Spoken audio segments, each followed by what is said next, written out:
आपने पिछला वीडियो अभी तक नहीं देखा है तो उसे ज़रूर देखें। उस वीडियो में हमने अपनी जर्नी की शुरुआत नौका विहार से की थी। फिर हमने देखा शानदार और विशाल सरदार सरोवर डैम, उसके बाद मेज़ गार्डन और खूबसूरत वैली ऑफ फ्लावर्स को एक्सप्लोर किया और आखिर में वापस अपने होटल आए थे। तो अगर आप पूरी जर्नी का एक्सपीरियंस लेना चाहते हैं तो पिछला वीडियो मिस मत कीजिएगा, उसका लिंक डिस्क्रिप्शन में मौजूद है। डे 1 की शाम को एक काम अभी भी बाकी था, स्टैचू ऑफ यूनिटी के अंदर जाना, क्योंकि अभी तक हम बस बाहर ही घूम रहे थे। तो होटल से निकले और एक रिक्शा ली और सरप्राइज़ ये था कि उसे एक लेडी ड्राइवर चला रही थी, जो कि काफ़ी इम्प्रेसिव था। रास्ते इतने क्लीन और वेल मेंटेन थे कि लग रहा था जैसे कोई इंस्पेक्शन होने वाला हो, और बीच बीच में सरदार पटेल की वो मैसिव स्टैचू दिखती थी, हर बार और ज़्यादा ग्रैंड लगती हुई। वेदर भी बिल्कुल शांत था, न ज़्यादा गर्मी न ठंडी, परफेक्ट ट्रैवल मूड। दोनों तरफ सतपुरा और विंध्यन रेंजेस की हरियाली, जैसे पूरा सीन रेडी हो हमारे वेलकम के लिए।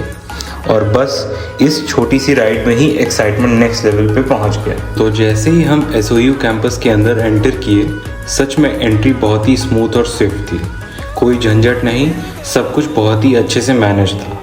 अंदर जाते ही हमें दिखाई दी वॉल ऑफ यूनिटी, जहां पर हमारे देश के किसानों और मिट्टी से जुड़ी एक खास पहल के बारे में लिखा हुआ था।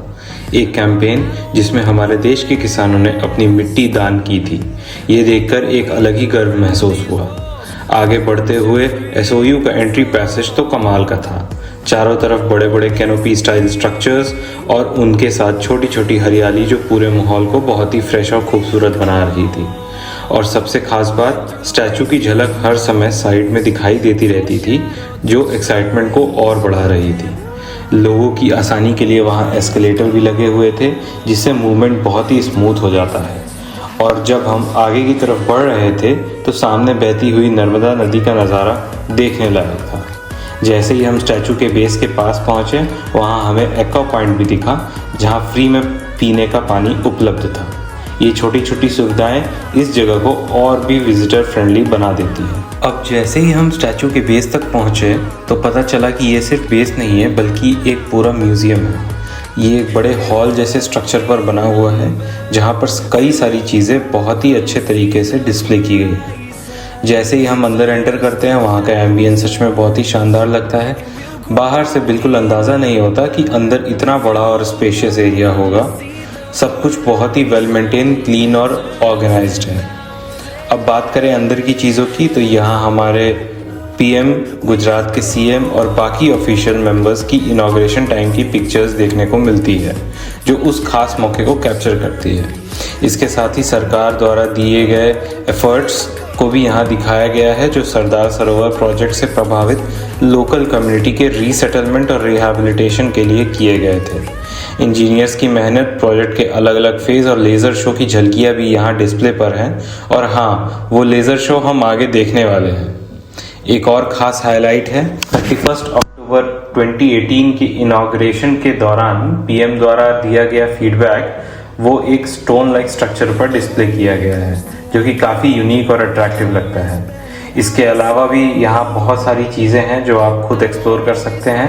हर सेक्शन में कुछ नया देखने और सीखने को मिलता है, तो आप इसे एंजॉय करें।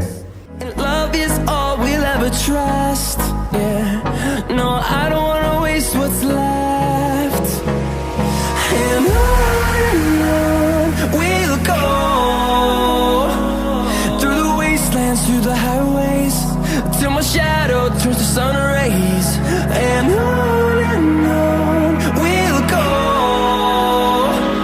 through the wastelands, through the highways, and on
और हाँ, वहाँ एक छोटा सा इंटरेक्टिव टैब या स्क्रीन भी मौजूद है जहाँ आप ऑप्शन सेलेक्ट करके आइडिया से लेकर डेवलपमेंट तक की पूरी स्टोरी स्टेप बाय स्टेप देख सकते हैं स्टैचू ऑफ यूनिटी की। ये एक्सपीरियंस काफ़ी इंटरेस्टिंग है, तो इसे मिस मत कीजिए। सरोवर और गरुड़ेश्वर सरोवर की छटा कैसी दिखेगी और कैसे दिखेंगे सतपुड़ा और विंध्याचल के पर्वत, किंतु उससे भी ऊंची बात थी कि इस पूरे यज्ञ में सबसे बड़ी आहुति देने वाले आदिवासियों का भाग्य भी इस प्रतिमा से चमकने वाला था। और आज नर्मदा के तट पर एक बड़ी चुनौती थी कि इस सरदार सामने सरदार वल्लभ भाई पटेल एक प्रेरणादायक विविध विशिष्टताओं वाला व्यक्ति था। ये देश के कदार नेताओं में एक था। तो गाइस, हम लोग हाई स्पीड एलिवेटर से पहुंच गए व्यूइंग गैलरी पे। ये ऑब्जर्वेशन डेक लगभग 135 मीटर्स हाइट पे सरदार पटेल जी के चेस्ट लेवल पर है। लिफ्ट का एक्सपीरियंस भी काफ़ी इंटरेस्टिंग था। अंदर दुनिया के स्मॉलेस्ट से लार्जेस्ट स्टैचूज की इन्फो और कंस्ट्रक्शन पिक्स लगी हुई थी। मिनी म्यूजियम जैसा फील आया। ऊपर से व्यू तो नेक्स्ट लेवल था, सरदार सरोवर डैम और बीच में बहती नर्मदा रिवर माउंटेन्स के साथ। सब कुछ इतना सुंदर लेकिन ऊपर से टाइनी लग रहा था। सीरियसली ये एक्सपीरियंस मिस नहीं करना चाहिए। तो गाइस, म्यूजियम के अंदर हमने सरदार पटेल जी के स्पीचेस के वीडियोस देखे, साथ ही 2 जून 1947 की पार्टीशन टॉक्स की रियल फोटोज भी थी, जिसमें सरदार पटेल जी, जवाहरलाल नेहरू जी, बलदेव सिंह जी, आचार्य कृपलानी जी और पाकिस्तान साइड से मोहम्मद अली जिन्ना और लियाकत अली खान सब लॉर्ड माउंटबेटन की प्रेजेंस में एक साथ दिख रहे थे। एक पावरफुल वीडियो भी था जिसमें दिखाया गया कैसे सरदार पटेल जी ने 1948 में हैदराबाद को इंडिया में एनेक्स किया। Although India won her independence, Sardar Patel had his task cut out for him as Home Minister, having to negotiate the integration of over 550 princely states into India's dominion. Each one posed a unique challenge. Strategically, Hyderabad was considered the most important princely state. It was also centrally located. The Nizam, Usman Ali Khan, Asaf Jah II of Hyderabad, was reluctant to accede to either India or Pakistan in 1947. Sardar Patel described his deadlock thus: Hyderabad is, as it were, situated in India's belly. How can the belly breathe if it is cut off from the main body? The indecisiveness of the Nizam prompted Sardar Patel to sign a standstill agreement with him that stipulated that for a year, India would not take any military action against Hyderabad and would disengage the Indian army troops stationed in Secunderabad. India, however, would be allowed to handle Hyderabad's foreign affairs. Despite the agreement, the Nizam pitted himself against India and declared the Indian currency as invalid in his state.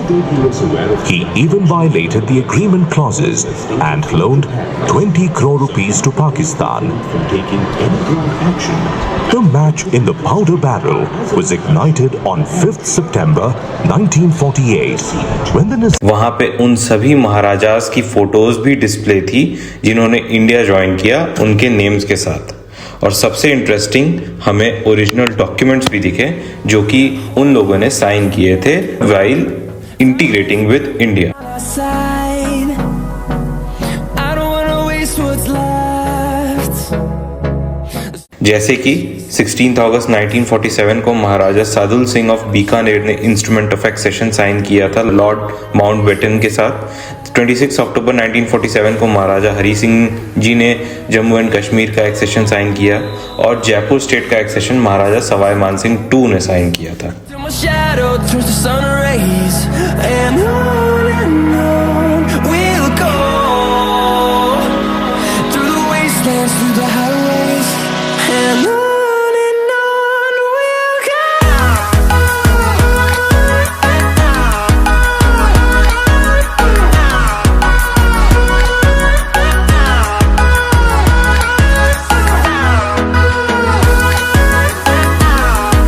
And में एक interactive option भी था जहां visitors अपना pledge record कर सकते हैं name, as और लोकेशन के साथ। ये जगह हिस्ट्री को फील करने का एक नेक्स्ट लेवल एक्सपीरियंस है। उसके बाद हम लोग ऊपर गए स्टैचू को सबसे नियरेस्ट पॉइंट से देखने। एस्केलेटर से जाते जाते व्यू और भी क्लियर होता गया। पूरा surrounding, canopy structure, Narmada river और सामने खड़ी मैसिव स्टैचू। सीनियर सिटीजन्स के लिए व्हीलचेयर फैसिलिटी भी अवेलेबल थी। जैसे ही हम स्टैचू के पास पहुंचे, सरदार पटेल जी के टोज का साइज देख के ही समझ आ गया कि ये कितनी जाइजेंटिक स्ट्रक्चर है। चलिए अब आप भी इंजॉय कीजिए इन अमेजिंग सीन्स को। Through the wastelands, through the highways, till my shadow turns to sun rays, and on we'll go. Through the wastelands, through the highways, and on we'll go.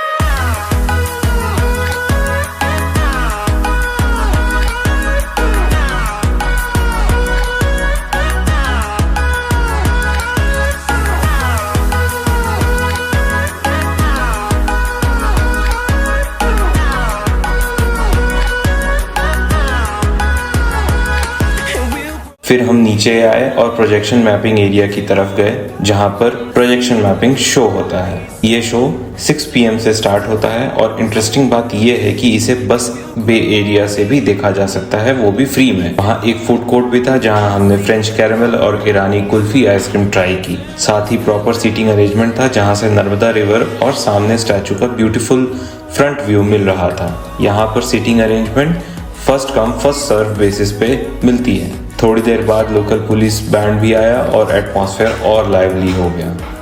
तो चलिए आप एंजॉय कीजिए इस police band के performance को।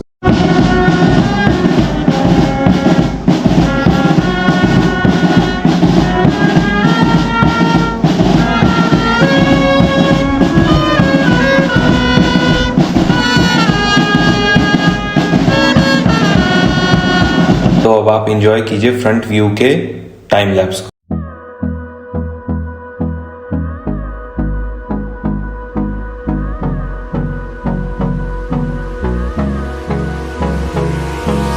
Hold me close till I get up. Time is barely on our side. I don't wanna waste what's left. The storms we chase are leading us, and love is all we'll ever trust. Yeah, no, I don't wanna waste what's left. And on we'll go. Through the wastelands, through the highways, till my shadow. तो guys इसी के साथ ये video यहीं and करते हैं। Next video में आपको फुल प्रोजेक्शन मैपिंग शो दिखाएंगे। Stay tuned and keep exploring.